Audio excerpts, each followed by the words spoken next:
Bienvenue dans cette rencontre où nous allons parler d'un moyen extraordinaire pour être heureux, un outil. Heureux les miséricordieux, car ils obtiendront miséricorde. C'est si simple. C'est pas compliqué au fond.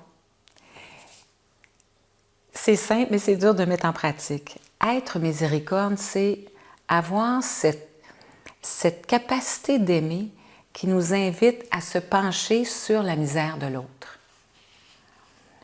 On peut confondre souvent la miséricorde avec le pardon, qui sont pourtant... La miséricorde et le pardon, c'est deux choses complètement différentes. Elles sont proches, mais la miséricorde n'a rien à pardonner. C'est l'amour qui se penche sur la misère. Par contre, moi, j'ai besoin de pardonner, de me pardonner, de pardonner à l'autre si j'ai été blessée. C'est mon incapacité à être amour qui fait que je me suis laissée blesser par l'autre. Et je me dis, un jour, on n'aura plus besoin de parler nécessairement de pardon parce qu'on va être dans des états d'amour tels que je ne verrai pas le mal à l'extérieur de moi et je n'entretiendrai pas de pensée de jugement négatif ou je ne ressentirai plus cet état de manque. Souvent, on va sentir un vide intérieur. Il nous manque une relation amoureuse. On est en manque de se libérer de notre passé. Ma mère n'était pas assez présente pour moi, ou j'ai perdu mon père quand j'étais jeune et je l'ai cherché toute ma vie. On entend ça souvent et ça doit être très dur à porter. Pourtant, on sait qu'il y a une source d'amour immanquable, incommensurable, qui va nous aimer mieux que tous les humains de la Terre réunis. C'est notre Créateur, le bon Dieu. Et cette source d'amour-là, quand on découvre cette relation-là d'intimité, on se sent de plus en plus aimé de lui ou d'elle. On aime bien le parler comme d'un Dieu, mais je pense qu'il n'est pas féminin ou masculin. Cette présence-là qui est amour, elle ne juge jamais. Et elle ne me voit pas comme quelqu'un qui n'est pas amour. Elle voit peut-être une petite flamme, mais elle voit cette flamme d'amour, cette lumière-là qu'elle a mis en moi, que j'ai ou plus ou moins développée peut-être. Alors cette bienveillance-là qui nous est donnée, qui est en nous, c'est ce regard-là qu'on doit de plus en plus développer chez les autres et pour nous-mêmes également. Vous savez, la miséricorde, c'est cet élan du cœur vers l'autre. J'ai beau avoir cette capacité-là d'accueillir l'autre dans tout ce qu'il est, je dois aussi développer cette capacité-là envers moi-même. Et souvent, c'est un peu plus dur quand on a fait des choses dont on n'est pas fier. On n'est pas obligé de tuer quelqu'un physiquement pour l'avoir fait avec beaucoup de paroles que l'on a dit.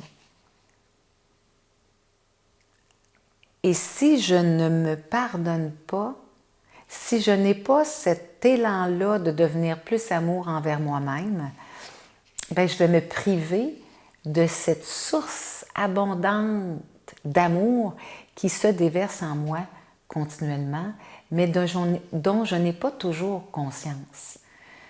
J'aime bien justement comparer, j'avais lu ça à un moment donné dans un livre, que l'amour, c'est une source d'eau vive qui se donne à moi. Et chaque fois que moi, j'ai des manques d'amour, chaque fois que j'entretiens de la rancœur envers quelqu'un, c'est comme si je plaçais des roches à travers du cours d'eau que je suis. Bien sûr, l'amour va passer, mais moins librement. Alors, plus je choisis de ne plus en vouloir à celui qui m'a blessé l'année passée ou hier, plus je suis dans cette présence de vie abondante ici maintenant. Denis Bourgerie, qui est un ex-pilote d'avion, a eu vraiment une conversion et s'est converti à Marie, La présence de Marie dans sa vie fait beaucoup de bien. Marie qui défait les nœuds pour certains qui l'ont déjà entendu. J'ai eu la chance de l'entendre un jour et il parlait qu'on vit souvent dans deux temps morts. On vit dans le passé ou dans le futur. On oublie de vivre dans le moment présent. C'est seulement dans le moment présent qu'on peut goûter la présence de Dieu.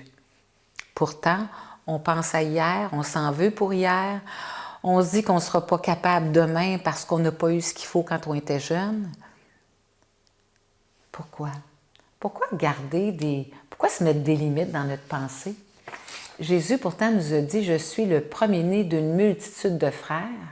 Vous ferez des choses encore plus grandes que moi. » Est-ce qu'on y croit? Choisir de se pencher sur la misère de soi-même ou de l'autre, c'est mettre de l'amour dans son jardin. C'est permettre à sa source d'eau vive de circuler davantage.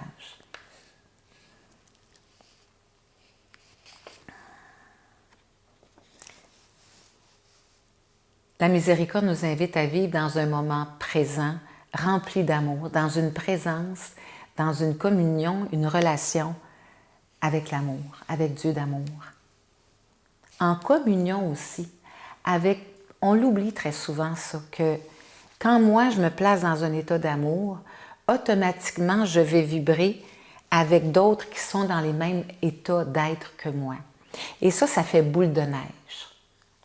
Mais c'est bon à l'inverse aussi. Si j'ai dans le rancœur, si je chiale après le gouvernement, si j'en veux à mes parents, si je me bloque et je syntonise avec d'autres personnes qui ont les mêmes ressentiments à l'intérieur d'eux. Alors cette prise de conscience-là doit être tellement forte qu'elle nous invite à redire notre grand oui, à choisir la miséricorde, à choisir « marche en ma présence et sois parfait », à choisir je vous ai donné l'exemple pour que vous fassiez de même. Aimez-vous les uns les autres comme je vous ai aimé.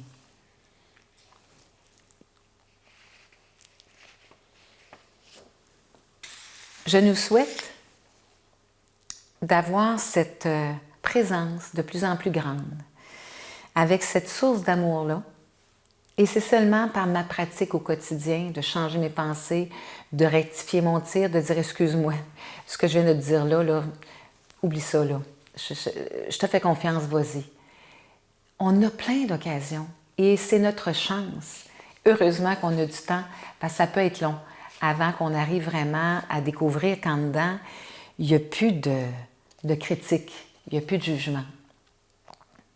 Passer de ce monde à son Père, comme Jésus l'a dit, à l'heure où Jésus passait de ce monde à son Père, comme c'est écrit, ça veut dire qu'à l'heure où on passe à l'amour, à cette présence de sagesse, d'amour, de vérité, on est déjà un peu plus ressuscité et c'est ce qui